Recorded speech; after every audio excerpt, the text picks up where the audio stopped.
दोस्तों नमस्कार। धमतरिया के गोट में आपका स्वागत है। प्रदेश सहित जिले में नगरीय निकाय चुनाव का मतदान संपन्न हो चुका है।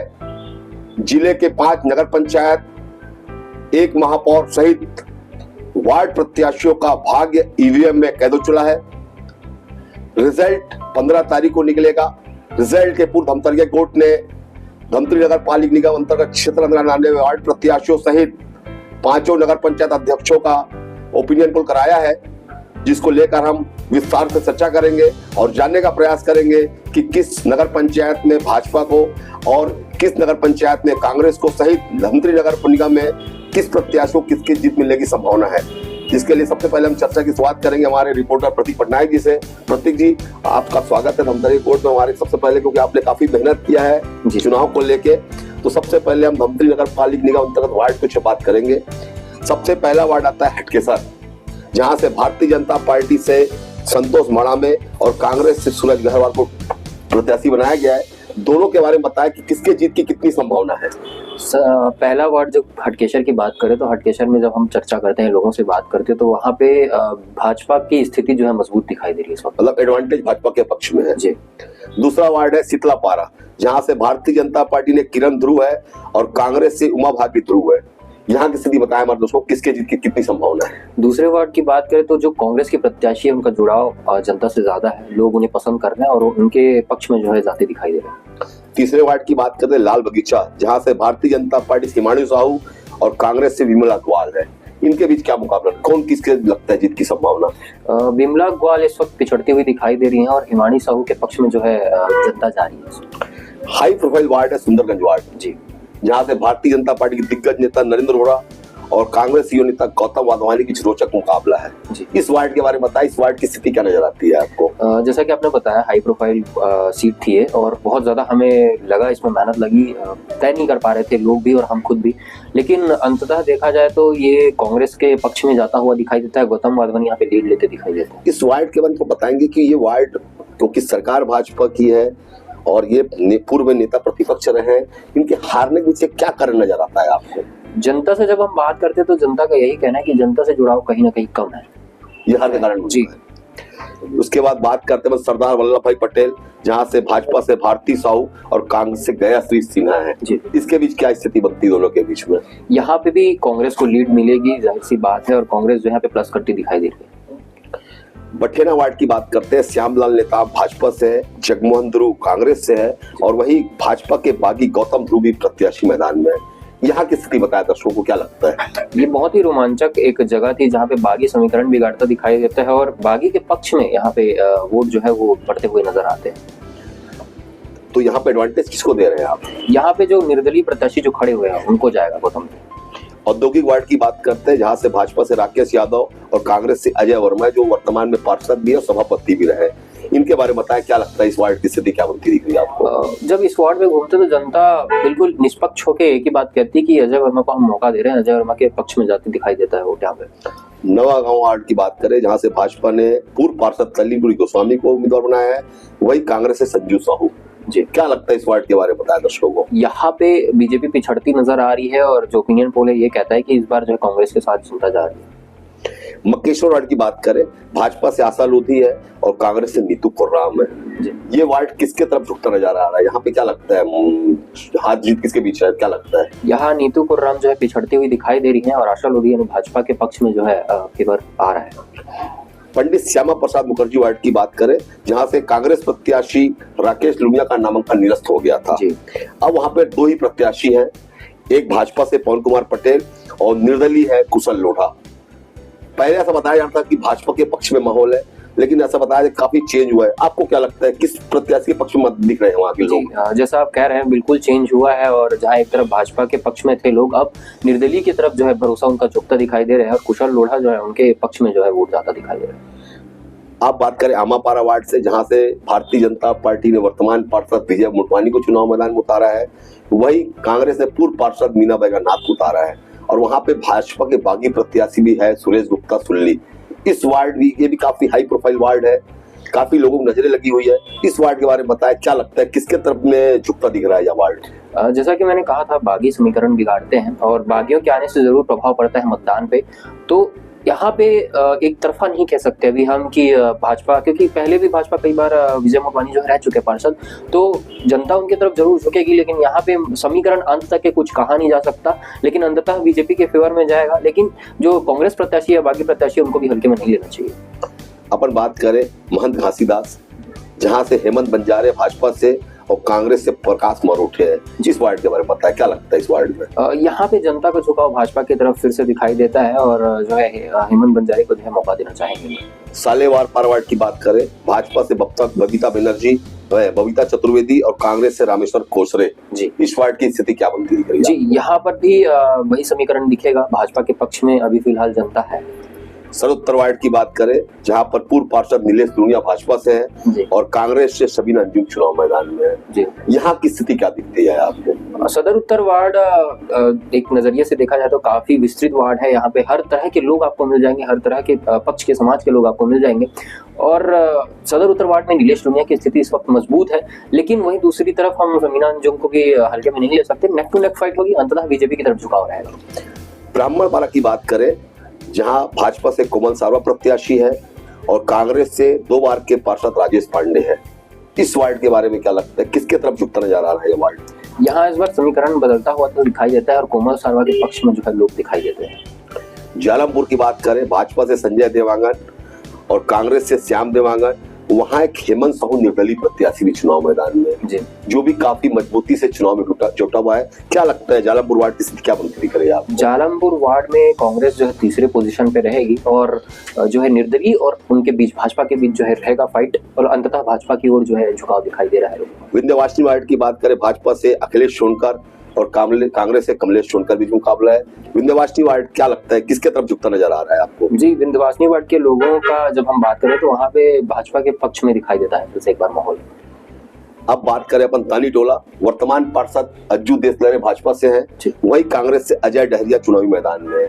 ये वार्ड किसकी तरफ झुकता दिखाई दे रहा है आपको? जनता इस बार फिर अज्जू देसलरे के साथ जा रही है और उन्हीं की तरफ जो है फेवर इस वक्त दिखाई दे रहा है। महात्मा गांधी वार्ड की बात करें, महात्मा गांधी भाजपा से ईश्वरलाल सोनकर चुनाव मैदान में है, वही कांग्रेस से रजत सोनकर चुनाव मैदान में है। क्या लगता है इस वार्ड की स्थिति क्या बनती है आपके साथ? यहाँ भी समीकरण जो है बराबर की फाइट का रहेगा, लेकिन फिलहाल भाजपा हावी दिखाई दे रही है। महिमा सागर की बात करें, भाजपा ने मंडल अध्यक्ष विजय साहू को चुनाव मैदान में उतारा है, वहीं कांग्रेस से लगातार 2 बार से पार्षद दीपक सोनकर चुनाव मैदान में है। यह भी काफी रोचक मुकाबला है और काफी लोगों की नजरें ये भी हाई प्रोफाइल वार्ड माना जाता है। ये वार्ड की स्थिति क्या बनती दिख रही है आपको आपके सर्वे में? यहाँ भी जो पहले के रह चुके हैं दीपक सोनकर, उनके तरफ फिर जनता झुकाव दिखाती है अपना और फिर से उनकी तरफ भरोसा दिखाती हुई दिखती है। यहाँ पे रामपुर वार्ड की बात करें, जहाँ से भाजपा ने वकील विनोद पांडे को चुनाव मैदान में उतारा है, वही कांग्रेस से विक्रांत शर्मा और बागी प्रकाश सिन्हा जो पूरे पार्षद रहे हैं, इन तीनों के बीच काफी रोचक मुकाबला है। यहाँ पे काफी लोगों की नजरें लगी हुई है क्योंकि ये भी काफी हाई प्रोफाइल वार्ड माना जा रहा है रामपुर वार्ड। यहाँ पे क्या बनती स्थिति दिख रही है आपको, किसके पक्ष में ये चुनाव नतीजा दिख रहा है, आपका ओपिनियन क्या बोलता है आपका? शुरुआत में देखा जा रहा था कि भाजपा वर्सेस कांग्रेस हो सकता है, लेकिन बागी ने समीकरण फिर से बिगाड़ा और यहाँ पे भाजपा जो है तीसरे पोजीशन पे दिखाई देती है और कांग्रेस वर्सेस जो निर्दलीय है वो मुकाबला रहेगा रोचक और अंततः निर्दलीय के फेवर में लोग दिख रहे हैं। यहाँ पे अपन बात करते हैं गोकुलपुर से भाजपा से गजेंद्र पवार कंवर चुनाव मैदान में है, वही कांग्रेस से पार्षद सविता कंवर को चुनाव मैदान में उतारा है। गोकुलपुर की स्थिति क्या दिखती है आपको, किसकी तरफ झुकाव दिखता है? गोकुलपुर की बात करें तो यहाँ पे कांग्रेस मजबूत दिखती है और कांग्रेस के फेवर में दिखाई देता है। सदर उत्तर वार्ड की बात करें, भाजपा से नीता अग्रवाल है, कांग्रेस से दीपमाला सोनकर है। यहाँ भी एक बागी प्रत्याशी चुनावी मैदान में है। यहाँ का समीकरण क्या दिखता है आपको? सदर दक्षिण की बात करें तो बागी हमेशा समीकरण बिगाड़ रहे हैं और यहाँ पे हालांकि फिलहाल उसका फायदा कांग्रेस को मिलेगा, मतलब कांग्रेस के पक्ष में दिखता है यहाँ का नतीजा। अब बात करें अपन बांसवाड़ा की, जहां से नम्रता माला पवार भाजपा से है, वही कांग्रेस से स्नेहा देशमुख चुनाव मैदान पे। बांसवाड़ा के बारे में क्या दिखता है, किसके तरफ झुकाव दिखता है, आपको ओपिनियन क्या बोलता है? शुरुआत में यहाँ पे स्नेहा देशमुख के पक्ष में दिख रहा था माहौल, लेकिन वो बदल गया समीकरण और नम्रता माला पवार जो है यानी भाजपा प्लस करती दिखाई देती है। मराठावाड़ा की बात करें, जहां से भाजपा से सतीश पवार चुनाव मैदान में है और कांग्रेस ने वर्तमान पार्षद नीलू पवार पर भी भरोसा जताया है। मराठा पारा की स्थिति क्या दिखती है आपके ओपिनियन पोल में? मराठा पारा बहुत रोमांचक जगह है। यहाँ पे नीलू पवार जो है काफी मजबूत स्थिति में है, फिर एक बार जो है जनता उन्हीं के फेवर में दिखाई देती है। पोस्ट ऑफिस वार्ड की बात करें, जहां भाजपा से चंद्रभागा साहू चुनाव मैदान में है, वही कांग्रेस ने मनीषा पटेल को चुनाव मैदान में उतारा है।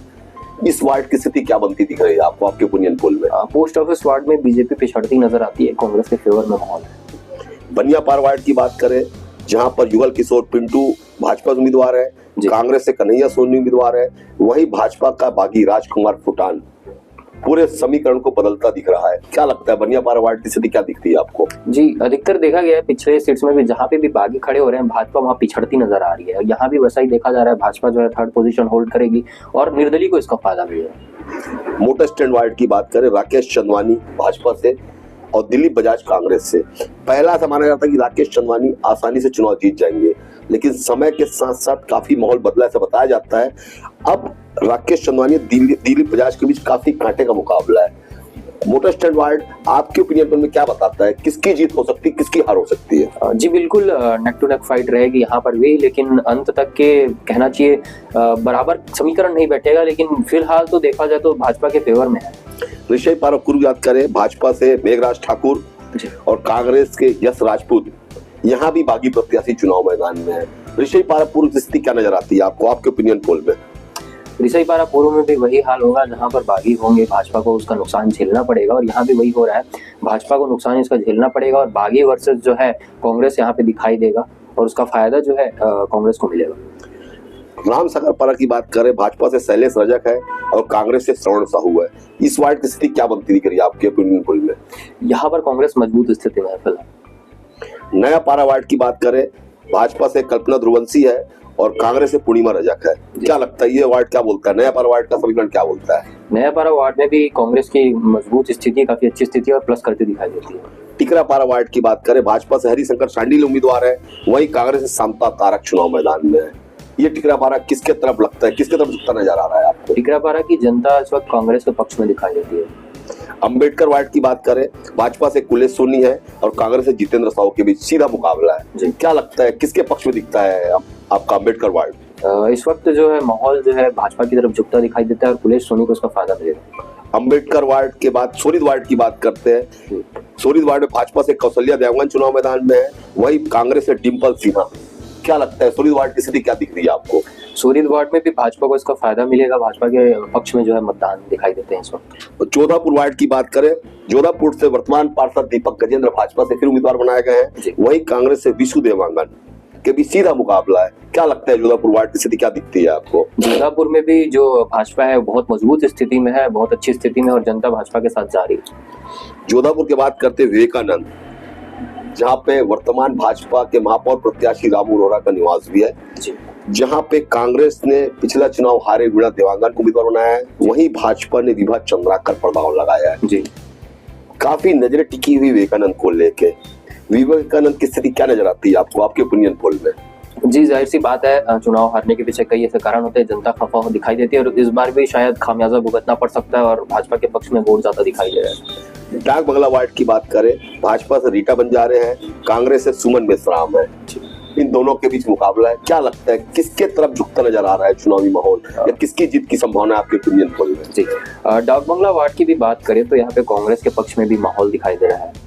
ऋषि पारा पश्चिम की बात करें, यहाँ से भाजपा से सुभाष चंद्राकर, कांग्रेस योगेश लाल जो पार्षद है वर्तमान में, और निर्दलीय कांग्रेस के पवन लिखी भी मुकाबला है। ये वार्ड भी काफी हाई प्रोफाइल वार्ड माना जाता है। यहाँ पे क्या स्थिति बनती दिख रही है, किसकी जीत की संभावना ज्यादा नजर आ रही है आपको? यहाँ वाकई में बहुत ही हाई प्रोफाइल और बहुत ही आश्चर्यचकित करने वाले समीकरण निकल के सामने आते हैं, जहां पर भाजपा जो है रेस से बाहर दिखाई देती है पूर्णतया, और वही पवन लिखी और कांग्रेस के बीच सीधा मुकाबला होगा, नेक टू नेक फाइट होगी अंततः, लेकिन ये कांग्रेस के पक्ष में ज्यादा दिखाई देता है। लास्ट सुभाष नगर वार्ड की बात करें, भाजपा से कमलेश्वरी निषाद है और कांग्रेस से सुरेखा नाग है। इस वार्ड का क्या लगता है, रुझान क्या दिखता है आपको?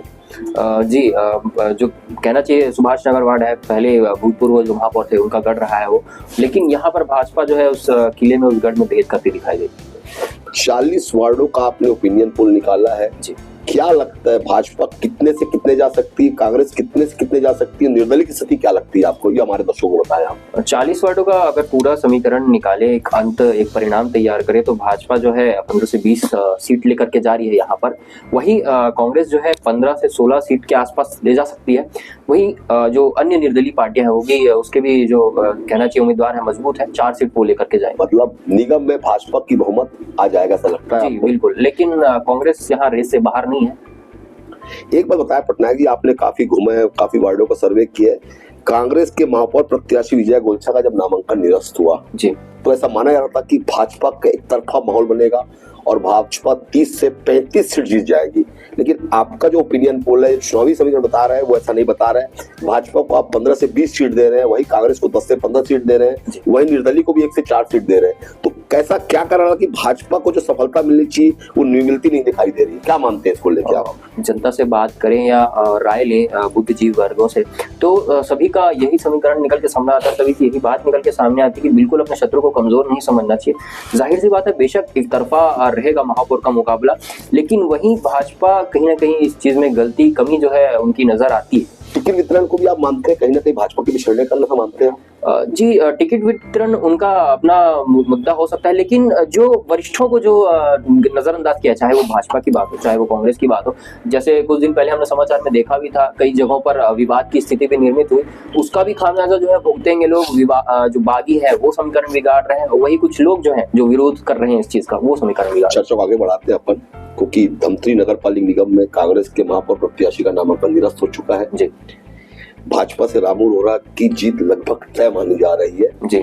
आपका टोटल आंकलन क्या होता है, क्योंकि धमतरी नगर पालिक निगम क्षेत्र में 73,000 मतदाता है जी, 55,000 के आसपास मतदान होने की संभावना है जी। वर्तमान भाजपा महापौर प्रत्याशी कितने वोट से जीतने की संभावना नजर आ रही है आपको, क्योंकि जीतता है जी, कितने से जीतने की संभावना है दर्शकों को बताएं हमारे। जी, निकालने की कोशिश की जाए तो एक ही बात निकल के सामने आती है कि 28 से 30,000 वोट प्लस कर सकते हैं, मतलब 28-30,000 से रामू रोहरा जीत सकते हैं चुनाव। अपन अब नगर पंचायतों की ओर चले, पहले चलते हैं नगरी की ओर। नगरी से सीधा मुकाबला है भाजपा के बलजीत और कांग्रेस के पेमन स्वर्णबेर के बीच। नगरी की स्थिति क्या नजर आती है अध्यक्ष के लिए? तो हमने सर्वे किया है, आपने सर्वे किया अध्यक्ष के लिए, तो नगरी की स्थिति किसको आप जीत का एडवांटेज दे रहे हैं, आपका सर्वे क्या बोलता है? नगरी में नेक टू नेक फाइट रहेगी, बहुत रोमांचक मुकाबला रहेगा, लेकिन फिलहाल ओपिनियन पोल ये कहता है कि भाजपा के माहौल में जो है वोट दिखाई देते हैं आपको। उसके बाद हम बात करते हैं आमदी की। आमदी में वर्तमान कांग्रेस एमएलए ओंकार साहू की पत्नी चुनावी मैदान में है कांग्रेस से जी। यहाँ की स्थिति क्या नजर आती है, किसके पक्ष में नजर आ रहा है यहाँ का आमदी का चुनाव समीकरण? क्या लगता है, क्या वर्तमान सीटिंग एमएलए की पत्नी चुनाव जीत रही है कि हार रही है, क्या लगता है वहां पर क्या मुद्दा रहा आमदी में? मुद्दों की बात करें तो आमदी के लोग विकास चाहते हैं, जो विकास उनको मिलना चाहिए था अभी तक मिला नहीं है, और इसका खामियाजा में कांग्रेस भुगतती नजर आ रही है। यहाँ पे कांग्रेस के गढ़ में भेद हमेशा हो रहा है, और चाहे वार्ड की बात करें यहाँ की बात करें तो कांग्रेस जो है पिछड़ती नजर आती है, यहाँ भी भाजपा के फेवर में लोग दिखाई देते हैं। भगारा की बात करें जहां पर भाजपा ने ज्योति हरक जैन को चुनाव मैदान में उतारा है जी, वही कांग्रेस से संतोषी निषाद के बीच सीधा मुकाबला है। भखारा की स्थिति क्या नजर आती है, आपका ओपिनियन पोल किसके पक्ष में नजर आ रहा है? भखारा में भाजपा बिल्कुल पिछड़ती हुई नजर आती है इस वक्त, और कांग्रेस के पक्ष में जो है वोट दिखाई देते हैं। मगर लूट की बात करें जहाँ पे जब से नगर पंचायत बना है भाजपा आज तक जीत का स्वाद नहीं चख पाई है जी। इस बार फिर भाजपा ने भवानी यादव की पत्नी को चुनाव मैदान में, जो भाजपा के वरिष्ठ नेता है, और कांग्रेस ने पुराने लीलेश्वरी सुरेश साहू पर फिर से बरस जाता है। क्या लगता है मगर लूट का समीकरण किस ओर बैठता नजर आ रहा है आपको? जैसे कि आपने बताया, भाजपा भेद नहीं कर पाई है और इस बार भी शायद उनको मौका नहीं मिलेगा। ओपिनियन पोल यही कहता है कि कांग्रेस जो है इस बार प्लस करती दिखाई देती है। अपन लास्ट बात करते हैं कुरुद, क्योंकि जिले की राजनीति का सबसे बड़ा केंद्र बिंदु माना जाता है, जहां पर भारतीय जनता पार्टी ने पूर्व अध्यक्ष ज्योति भानु चंद्राकर को चुनाव मैदान में उतारा है, वहीं कांग्रेस ने वर्तमान अध्यक्ष तपन संजय चंद्राकर को चुनाव मैदान में उतारा है। और कुरुद के बारे में काफी पूरे जिले नहीं सहित प्रदेश के लोगों की नजरें लगी हुई है। कुरुद की राजनीति को लेकर विस्तार से बताएं, कुरुद में क्या माहौल है और कुरुद का रुझान किसकी ओर नजर आता है, क्योंकि यहाँ पे अजय चंद्राकर जी के पहले ऐसा बनाया जाता है कि कांग्रेस मजबूत स्थिति में है, लेकिन पिछले 2-3 दिनों में काफी कुछ बदला है। तो कुरुद के बारे में हमारे दर्शकों को बताएं विस्तार से, क्या बैठता है कुरुद की राजनीति में, किस ओर झुकता नजर आ रहा है? कुरुद विधानसभा कह लें या फिर नगर पंचायत चुनाव की बात कर लें, दोनों ही काफी दिलचस्प और हाई प्रोफाइल सीटें मानी जाती हैं। पिछली बार हमने एग्जिट पोल में भी कहा था ये बात, जहां एक और अजय चंद्राकर के पक्ष में नहीं थे सभी, वहीं धमतरी की गोट ने यही बात कही थी कि अजय चंद्राकर जीतेंगे और ऐसा ही हुआ था। इस बार भी माहौल जो है बदलेगा और वाकई में चौंकाने वाली रिपोर्ट है। लोग शायद इससे सहमत ना हो, लेकिन यहाँ पे कांग्रेस पिछड़ेगी जी। क्या कारण रहा है? क्योंकि बताया जाता है कि तपन ने रणनीति बना के चुनाव लड़ा है, काफी पहले से चुनाव की तैयारी चालू कर दिया था। भारतीय जनता पार्टी की तैयारी बाद में चालू हुई। क्या नजर आता है, पिछड़ने का क्या कारण नजर आता है? आपका आंकलन क्या बोलता है वहाँ पे? जी, मैं एक तरफा तो नहीं मानूंगा इस चुनाव को, बिल्कुल नेक टू नेक फाइट रहेगी यहाँ पे। लेकिन जो अंत समय में जो मैदान पे उतरे हैं पूर्व मंत्री विधायक जो है अजय चंद्राकर, उन्होंने समीकरण जो है बिगाड़ा है और उन्होंने समीकरण जो है भाजपा के पक्ष में लाया। मतलब भाजपा की जीत में पूर्व मंत्री वर्तमान विधायक अजय चंद्राकर की भूमिका महत्वपूर्ण, ऐसा मानते हैं आप? जी, कुछ हद तक वो प्रभाव डालेंगे। वही दूसरी तरफ ज्योति भानु चंद्राकर जो डोर टू डोर संपर्क जिन्होंने तेज कर दिया था अंतिम समय में, उसका भी फायदा मिलेगा। यह धमतरिया की गोट की स्पेशल कवरेज। धमतरिया के गोट ने धमतरी नगर निगम के 40 वार्डों सहित 5 नगर पंचायत के अध्यक्ष को लेकर एवं धमतरी नगर पालिका निगम के महापौर प्रत्याशी को लेकर एक ओपिनियन निकाला है। और आपका अगर हमारा यह प्रयास आपको अच्छा लगे तो हमारे चैनल को सब्सक्राइब, लाइक और कमेंट जरूर करें। नमस्कार।